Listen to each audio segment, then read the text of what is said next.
우리들에게 주시는 하나님의 말씀 룻기 2장 1절로부터 13절 말씀입니다. 나오미의 남편 엘리멜렉의 친족으로 유력한 자가 있으니 그의 이름은 보아스더라. 모압 여인 룻이 나오미에게 이르되 원하건대 내가 밭으로 가서 내가 누구에게 은혜를 입으면 그를 따라서 이삭을 줍겠나이다 하니 나오미가 그에게 이르되 내 따라 갈지어다 하매 룻이 가서 베는 자를 따라 밭에서 이삭을 줍는데 우연히 엘리멜렉의 친족 보아스에게 속한 밭에 이르렀더라. 마침 보아스가 베들레헴에서부터 와서 베는 자들에게 이르되 여호와께서 너희와 함께 하시기를 원하노라 하니 그들이 대답하되 여호와께서 당신에게 복 주시기를 원하나이다 하니라.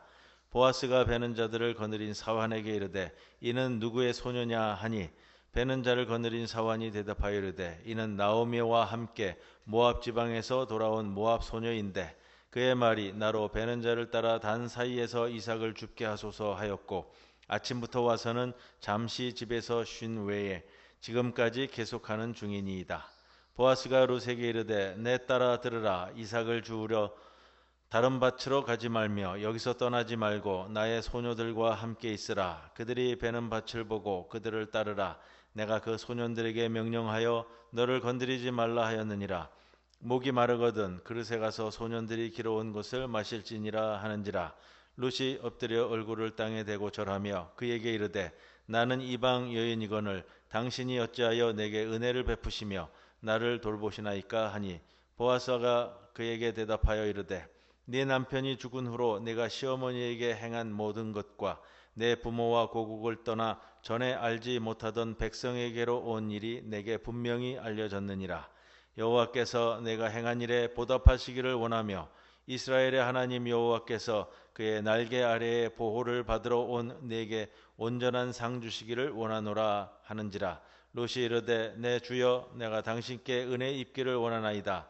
나는 당신의 하녀 중에 하나와도 같지 못하오나 당신이 이 하녀를 위로하시고 마음을 기쁘게 하는 말씀을 하셨나이다 하니라. 이 말씀 가운데 성령께서 함께 하시기를 기원합니다. 지난주에는 룻이 시어머니 나오미와 함께 이스라엘로 돌아오는 장면의 말씀을 함께 나누었고요. 그 중심에는 헤세드라는 표현, 여러분 선대하다라는 표현인데 변함없는 사랑, 영원한 사랑, 한결같은 사랑 이렇게 표현됩니다라고 말씀드렸어요. 그래서 한결같은 사랑이라는 좀 모티브를 가지고서 지난 한 주간 동안 제가 룻기를 좀 탐독을 하시라고 그러셨는데 좀 그러셨어요? 한 번도 안 보셨어요? 잘하셨어요. 룻이 모압 여인이잖아요.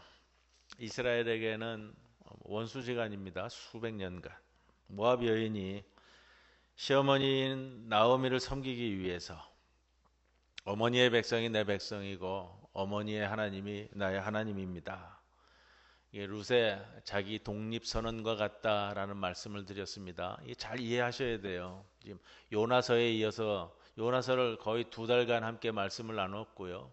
요나서에 이어서 제가 룻기를 배치해서 함께 말씀을 나누는 이유도 거기에 있는데 단순하게 뭐 며느리가 시어머니 잘 모시겠다 이런 차원을 넘어서서 룻이라는 이 20살 안팎의 이방인 여인의 나에게 내가 태어나면서 나에게 우연히 주어진 내 이 나라 백성 또 나의 신 이것은 내가 태어남으로써 주어진 것이죠.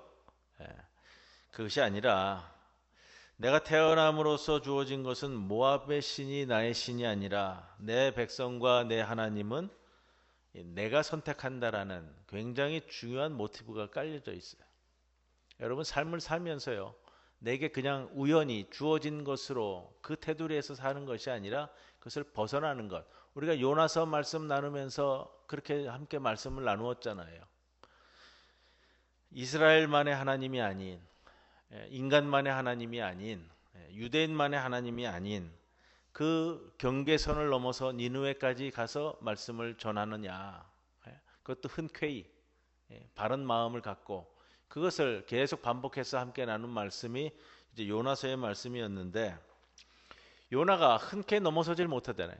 마지막에 결론이 흐지부지하게 갔죠. 마지막 결론이 하나님이 우리에게 주시는 간절한 질문으로서 물음으로써 끝났잖아요. 그럼으로써 그걸 너희들은 할 수 있겠느냐라는 굉장히 중요한 질문을 던진다 말씀을 드렸는데 오늘 자, 그 선상에서 보시는 거예요. 이 모압 여인 룻이 어땠어요? 자, 요나서에서는 하나님께서 이스라엘 땅에 있는 요나 보고 이방 땅에 가서 전하라고 했어요. 결국은 헤세드라는 사랑이라는 것으로서 하나 같이 통찰되어지는 거예요. 자, 그게 잘 안 되는 거예요. 그 잘 안 되니까 지금 보여주는 건 뭐죠? 모압 여인 이방인 룻이 그 경계선을 넘어서 이스라엘에 훅 치고 들어오잖아요. 그걸 여러분 이해하실 수 있고 그걸 보실 수 있느냐라는 거예요. 지금 요나로서도 힘들고 버거워하던 건데요. 그게 우리의 모습이란 말이에요. 지금 그 경계선, 이스라엘에는 경계선을 모압 여인이 헤세드라는 자신의 시어머니 나오미에 대한 사랑을 안고 이스라엘 공동체에 훅 치고 들어오고 있어요. 그것도 모압 사람이고요. 이방인이에요. 20살 안팎에. 그것도 여인이에요. 그 모습을 보면서 우리에게 중요 포인트로 주고 있는 것은 여러분, 나도 그럴 수 있느냐, 여러분도 그럴 수 있느냐, 그거 받아들일 수 있느냐라는 거예요. 루시 시어머니와 함께 넘어와서 미래가 보장된 게 없어요.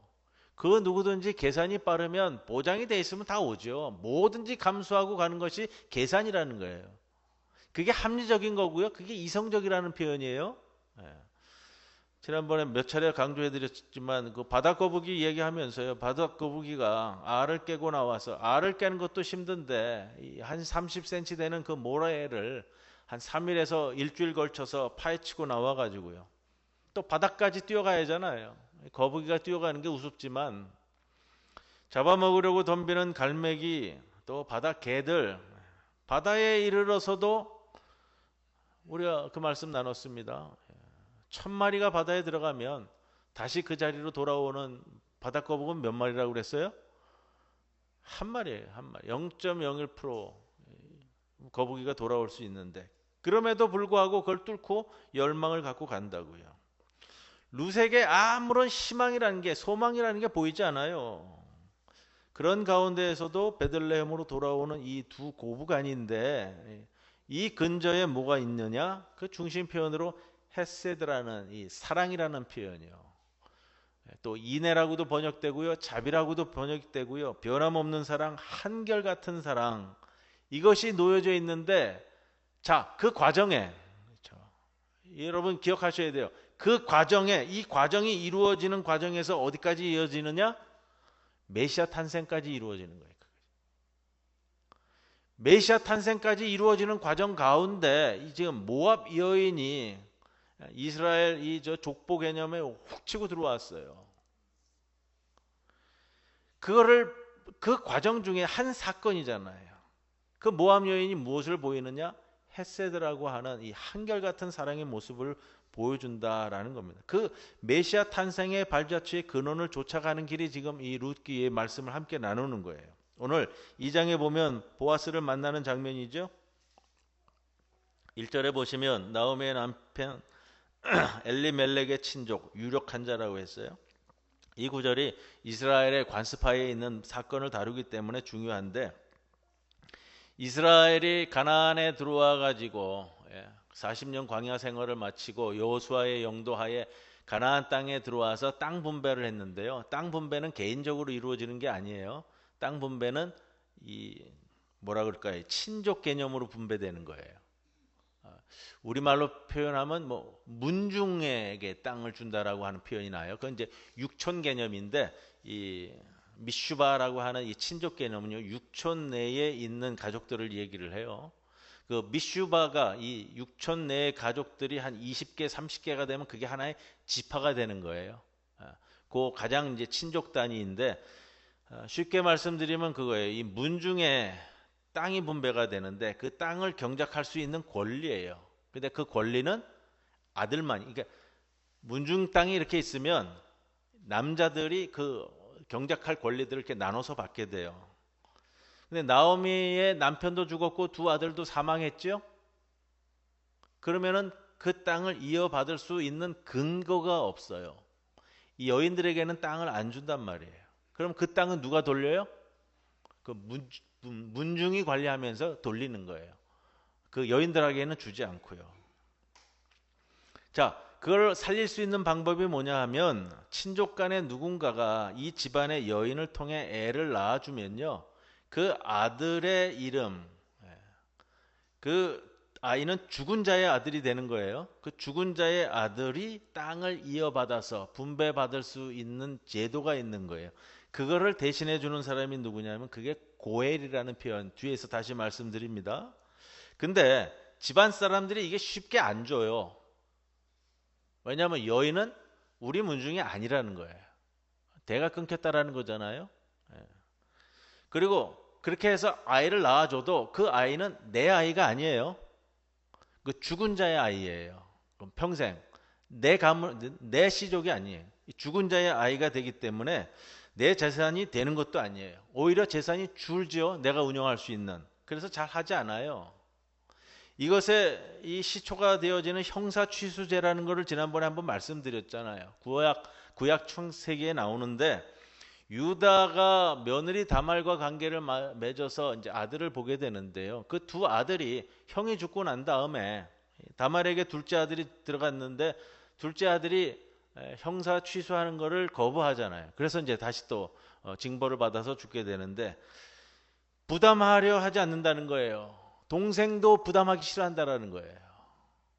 이게 이제 고엘의 선족격이 되는 형사 취소제의 역할입니다. 자, 그 역할의 이 과정에 중요하게 보이는 개념이요. 오늘 20절에도 나오는데 이 기업 물을 자라는 표현, 이게 고엘이라는 단어를 그냥 쓰거든요. 그걸 번역하면 이제 기업 물을 자 이렇게 됐습니다. 고엘의 큰 뜻이 뭐냐면 대속한다라는 거예요. 대속. 그래서 메시아가 이 땅에 와서 우리의 죄를 대속한다라는 것이 여기에서 출발하는 것을 우리에게 이 전초적인 개념으로 설명을 해준다고요. 이것이 오늘 이 룻기 보시면요. 맨 뒷장이 4장이죠. 4장 맨 뒷부분에 보면 뭘로 마치냐면 족보로 마쳐요. 룻기가 잘 진행되다가 마지막에 그냥 뜬금없이 족보를 실었다고요. 구약에서는 흔한 일이 아니에요. 신약 성경에서는 마태복음, 누가복음이 족보를 방대하게 실는데 그 족보가 어디까지 이어져요? 다윗 왕까지 이어져요. 그리고 신약에 오면 다윗 왕의 족보가 예수까지 이어지는 거고요. 그 이야기가 룻기에 지금 숨어 있는 거예요. 대속이라는 거 개념. 고엘의 바탕 그 근저에는 헤세드라는 이 한결같은 사랑이 놓여져 있음을 우리들에게 보여주는 겁니다. 나오미에게는 남편 엘리멜렉 쪽으로 혈연으로 연결된 사람이 있었어요. 오늘 그 표현으로 1절이 시작이 되는데 유력한 자라고 하죠. 유력한 자가 뭘까요? 거기에 유력한 자 성경에 보시면 숫자가 있어요. 2번이에요? 3번이에요? 그 밑에 따라가 보면 그 각주에 뭐라고 돼 있어요? 부호라고 돼 있어요. 부호. 부자라는 거예요. 여러분 재력 있는 사람이라는 건데 우리가 지난주에 엘리멜렉이라는 이름의 뜻 나오미, 기련과 말년 이 이름의 뜻을 다 좀 말씀을 드렸어요. 이 룻기가 그렇게 구성되어 있는데 보아스라는 이름 자체가 부자란 말이에요. 부자란 말이에요. 이름 자체가. 우리 예전에 그 우리나라 그 여성 탤런트 중에 이름 중에 김부자, 강부자 있잖아요. 예? 그런 거예요. 그렇게 지금 룻기가 구성되어 있어요. 근데 나오미와 룻이 먹고 살 게 없어요. 밭 한 떼기가 없다라는 거예요. 한 평이 없어요. 이삭 줍기 나간대요. 2절에 원하건대 내가 밭으로 가서 이삭을 줍겠나이다. 지난주에 그 모압 지방으로 피난 갈 때 모압 지방이 샤데 모압이라고 씁니다. 그래서 샤데라는 것은 산지라는 뜻입니다. 모압 지방이라고 번역하는 것보다는 모압 산지가 맞습니다 라고 말씀을 드렸는데 여기 밭도 그냥 샤데를 써요. 산지로 나간다라는 뜻이에요. 이 밭이라는 것은 샤데라는 것은 여러분 기본적으로 산세가 험하고 함부로 갈 수 있는 장소가 아니라는 말이에요. 뜻을 가지고 있는 것이. 특별히 고대 사회에서 여자가 함부로 나갈 수 있는 장소가 아니란 뜻을 함유해요. 이렇게 나가는 여자는 대개 고대 사회에서 특별한 일을 맡은 사람들이 이 표현을 써요. 우리가 야곱 이야기할 때도 제가 말씀을 드렸는데 이 공동체 바깥으로 나간다라는 표현이요. 오늘도 밖에 나갈까 합니다. 이렇게 표현되는데 이게 밖에 나가서 서 있는 여자를 뜻하는 어원이에요. 밖에 나가서 길거리에 서 있는 여자가 무슨 뜻인지 아시죠? 이게 특별한 일을 하는 사람이란 말이에요. 엄청난 거를 말하는 거예요. 근데 함유하고 있는 뜻은 지금 먹을 게 없어가지고요. 혹시 나를 좋게 보이는 사람을 만나면 이 용어 자체도 굉장히 위험한 표현이에요. 그를 따라다니면서 떨어진 이삭을 주울까 합니다. 나오미가 다윗 이야기 드릴 때 제가 말씀을 드렸는데 매스터마인드잖아요. 매스터마인드. 이 룻기에 진행되는 모든 것을 뒤에서 이 뒤초종하는 실세와 같은 사람 매스터마인드잖아요. 룻에게 대답했습니다. 그래 나가보거라. 왜냐하면 그 지역이 친척간으로 가까운 보아스의 밭이다. 자, 나오미와 룻은 밥을 굶어갈 만큼 가난한 상황으로 전락했습니다. 이때 이방 여인인 룻이 등장을 했어요. 이방 여인 룻. 자, 예를 드는 게 이게 참 애매할 수도 있는데 그래도 이 예를 들어요. 우리나라의 예를 든다면 며느리와 시어머니 단 둘이 사는데 누구하고 사냐 하면 우리식 표현으로 얘기하면 저 동남아에서 결혼 이주 온 여성하고 둘이 사는 거예요. 베트남에서 온 여인이 시어머니 공양하면서 살고 있는 거예요. 근데 그 여인이 메시아 계보의 여인으로 이름을 올린다라는 뜻이에요. 이스라엘 사람들한테 너희들 그걸 받아들일 수 있느냐라고 던지는 거고요. 여러분 우리에게도 동일한 거예요. 우리나라 대통령의 부인이 일본 여자가 차지한대요. 이거를 흔쾌히 받아들일 수 있느냐라는 거예요. 우리가 수십 년 동안 손꼽아 기다리던 이 메시아가 오시는데 그 메시아 집안의 여인이 할머니가 일본 여인이라고 한다면 여러분 베트남에서 시집 온 그 여인이 우리가 고대하던 메시아로 이 땅에 오는 그 메시아의 할머니라고 얘기한다면 어떻게 받아들이겠느냐? 근데 그 여인이 헷세드를 가지고 들어오는 여인이에요.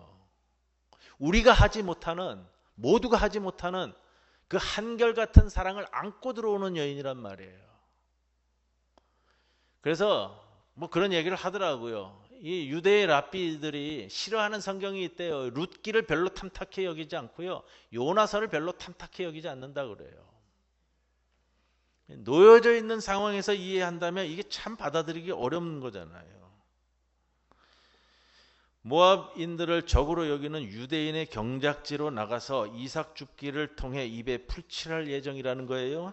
내가 누구에게 은혜를 입으면. 이거는 굉장히 중요한 시브리적 표현이고요. 직역을 하면 당신의 눈에서 은총을 찾는다라는 거예요.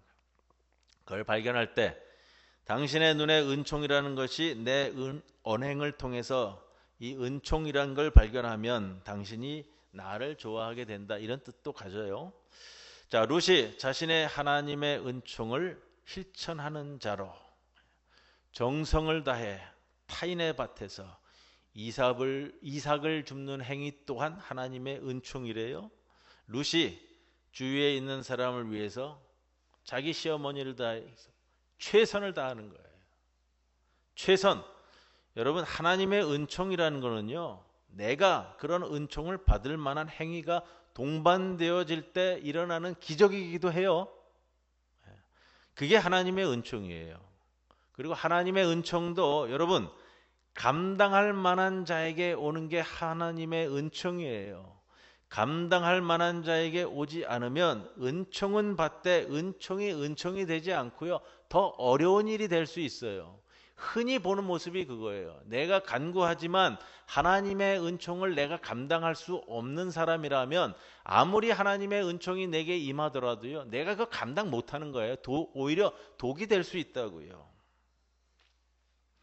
룻은 지금 자신을 위험한 상황에 밀어넣었어요. 외국인 여인 룻, 시어머니 나오미를 위해서 자신의 신변을 보장할 수 없는 유대인 농부 사이에서 이삭 줍기를 하겠다고 제안하는 거예요. 이거는 여러분 엄청난 용기가 아니면 불가능한 일이에요. 3절, 그래서 룻은 밭에 가서 곡식 거두는 일꾼을 따라다니며 이삭을 주었습니다. 그 과정에 생기는 일이에요. 그걸 다 감당하고 감수하고 나갔을 때 그 과정에 생기는 일을 3절에서 어떻게 표현하냐면 우연히라는 단어를 써요. 우연히. 히브리어 까라라는 단어를 쓰는데 여러분 이제 우연이라는 단어가 등장했어요. 여러분 생각해 보세요. 세상에 우연은 없어요. 우연은 아직 발견되지 않은 필연이라고 그래요. 여러분 일상에서 일어나는 우연이 이게 필연이에요. 우연히 등장한 사람, 우연히 본 것, 우연은 필연이래요. 인생에서 일어난 일은 우연인 것 같지만 필연이고 필연인 것 같지만 우연이에요. 왜냐하면 필연과 우연은 하나라고 얘기하기 때문에 그래요. 룻이 홀로 남은 시어머니에게 신변의 위험을 알고도 한결같이 사랑을 하니 이제 등장한 것이 뭔지 아세요? 우연을 통한 그때 하나님의 섭리가 시작되는 거예요. 우연히 일어난다. 이 영어로 해프닝이라는 단어를 쓰는데 여러분 이 해프닝이라는 단어가 우연히 일어나는 사건이잖아요. 근데 이 해프닝이라는 단어에서 파생되어 나오는 것이 있어요. 그게 무슨 말이냐면 해피니스예요. 행복이란 말이라는 거예요. 우연히 일어나는 것이 알고 봤더니 내 삶에 꼭 필요한 행복이었다라는 거예요. 그래서 그걸 해피니스라고 그래요. 그런데 그것은 해프닝을 통해서 내가 해피니스를 볼 수 있어야 돼요. 그걸 볼 수 있는 눈이 없다면 여러분 그건 그냥 해프닝으로 끝나는 거예요. 그러나 그걸 볼 수 있는 해안을 갖고 있다면 해프닝을 해피니스로 이끌고 가는 거예요. 4절에 마침 보아스가 예루살렘이라는 성읍에 왔다가 필연적으로 오는 거예요. 이게 여러분 이제 자신의 삶을 들여다보면 일어나는 일들이 곳곳에 꼭 일어나는 시점에 일어난다고요. 우연이 아니에요. 그걸 볼 수 있는 시선이 있어야 돼요. 그걸 깊이 인식하고 그 다음을 박차고 나가는 거예요. 소중하게 여길 때 해프닝이 해피니스가 되는 거예요. 지금 보아스가 예루살렘에 왔습니다. 베들레헴에 왔는데 예루살렘에서 인사를 나누고요. 5절에 보아스가 일꾼들을 감독하는 젊은이에게 물었습니다. 그랬더니 거기 어떤 여자가 있는 거예요. 젊은 여자가, 소녀라고 표현되는데 젊은 여자가 이 자리에 있으면 안 되거든요. 이 자리는 어떻게 보면 불법과 폭력이 난무하는 장소예요. 그 장소에 일꾼들을 감독하는 젊은이에게 말했습니다. 저 젊은 여인이 누구냐?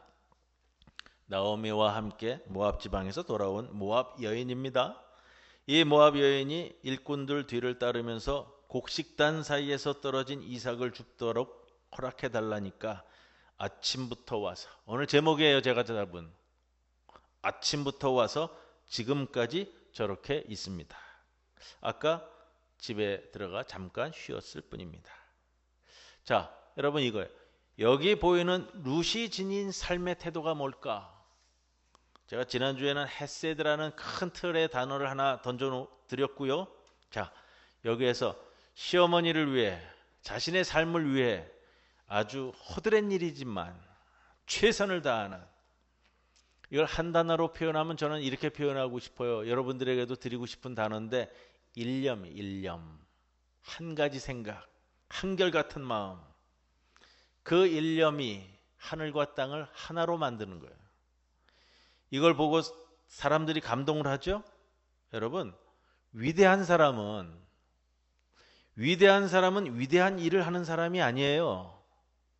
여러분, 위대한 사람은 사소한 일을 위대하게 하는 사람이 위대한 사람이에요. 여러분, 그럼 사소한 사람은요? 사소한 사람은 위대한 일을 사소하게 하는 사람이에요. 일상을 사소하게 하는 사람이란 말이에요. 일상을 위대하게 만들어가는 사람이 위대한 사람이에요.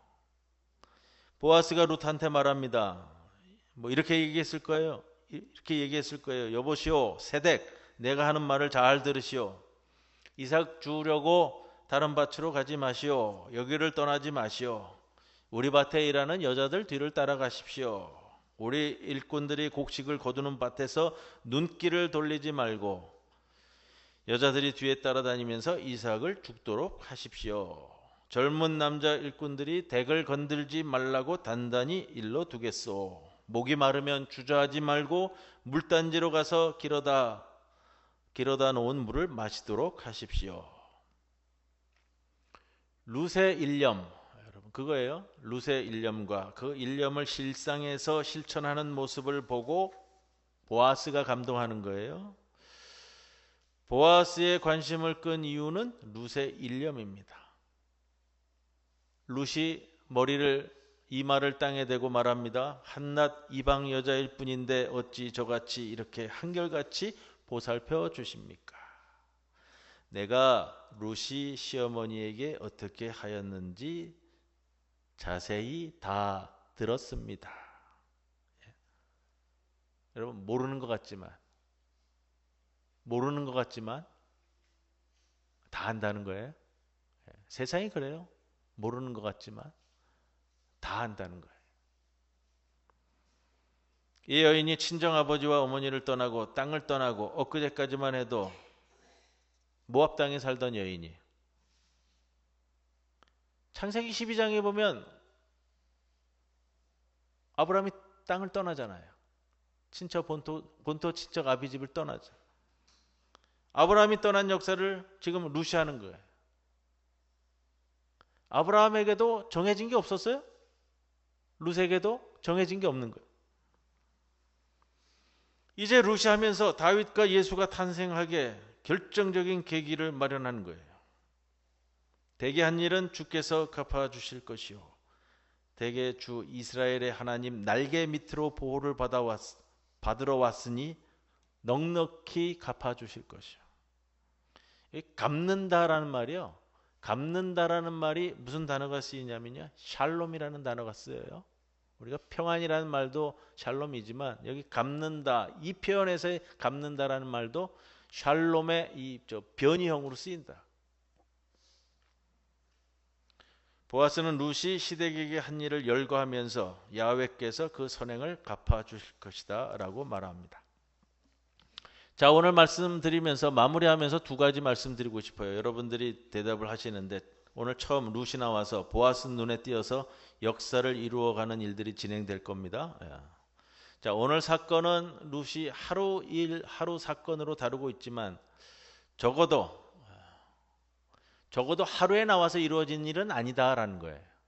적어도 수일 동안. 보통 추수하는 일은 한 보름에서 20일까지 걸린다고 그래요. 적어도 수일, 한 10여일은 넘기면서 이루어지는 과정 중에 벌어진 일이 아닌가. 아마도 그 일념하에 지속되는 일들 가운데 벌어진 사건이 것이다 라는 말씀을 드리고요. 그리고 우리가 이 룻기의 결론은 다 아세요? 결론은 다 알죠? 결론은 다 아니까 말씀을 드리는데 보아스가 나이가 많잖아요. 예, 보아스가 처자식이 있는 유부남일까요? 총각일까요? 유부남이겠죠? 예, 설정을 잘 이해하셔야 되는 거예요. 그 과정, 유부남이 처자식까지 있는 유부남이 뭐하러 고엘의 역할을 맡아가지고 하겠느냐라는 거예요. 왜? 문중의 재산도 줄어드는 거예요. 왜? 몫이 늘어나니까. 예. 그리고 신경을 써야 되잖아요. 어차피.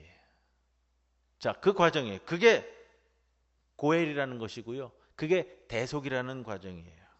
내가 할 필요가 없는데 누군가 해야 되는 거예요. 자, 20절 중요한 단어가 좀 나와요. 나오미가 며느리에게 말하기를 그는 틀림없이 주께 복을 받았다. 먼저 세상을 뜬 우리 식구에게도 햇새들을 베풀더니 살아있는 우리에게도 햇새들을 베푸는구나.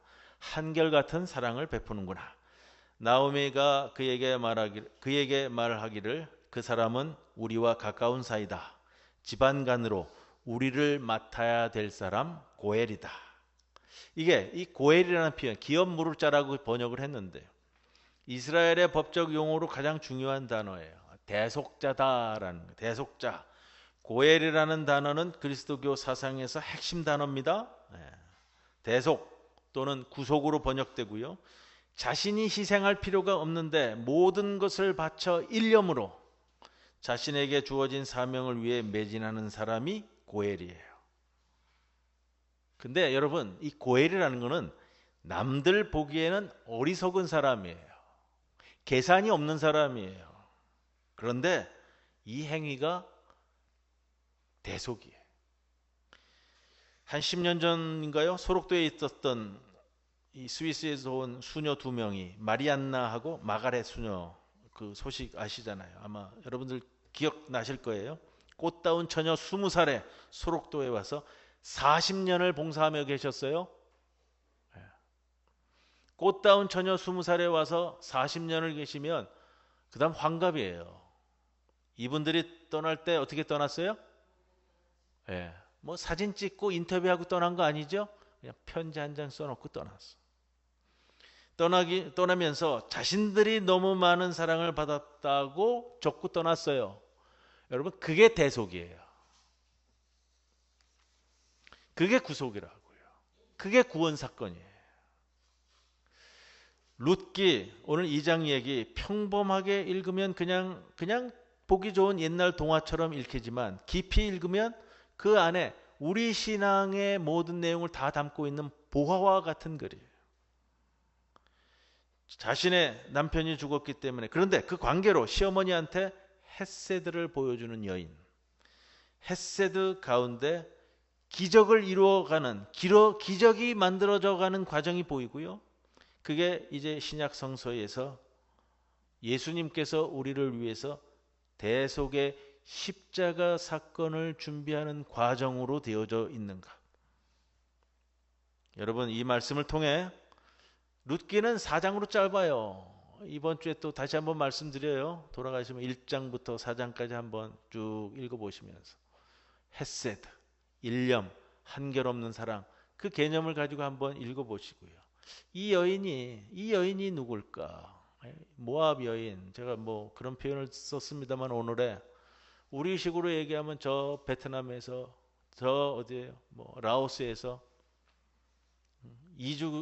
결혼 이주를 위해서 온 그 여인이 시어머니를 모시고 이 땅에서, 이 땅의 모든 이들이 소망하고 소원하는, 기다리는 메시아의 선조로서 등장하는 것, 그걸 전부 다 여러분들 여긴다면 우리의 신앙이 좀 더 이 가을에는 풍성해질까 생각해 보고요. 다음 주는 우리 추수감사절입니다. 지난 한 해 우리 삶의 감사에, 또 한결같은 사랑으로 우리를 사랑해 주신 그 주님의 사랑을 다시금 되짚어보는 그런 한 주간 되시기를 주님의 이름으로 간절히 축원을 드립니다. 고마우신 아버지 하나님, 감사합니다. 우리 삶 곳곳에서 한결같은 사랑으로 함께하여 주심을 보게 하여 주시옵소서. 우리에게 이루어지는 일들이 우연히 이루어지는 일들이 아니라 곳곳에서 하나님의 섭리를 통해 이루어지는 일이오니 그것을 우리의 눈을 벗겨 보게 하시고 우리의 가슴에 담게 하시고 더 큰 사랑으로 키워가는 주의 백성들 부족하지 않도록 만들어 주옵소서. 예수님의 이름으로 기도드리옵나이다. 아멘.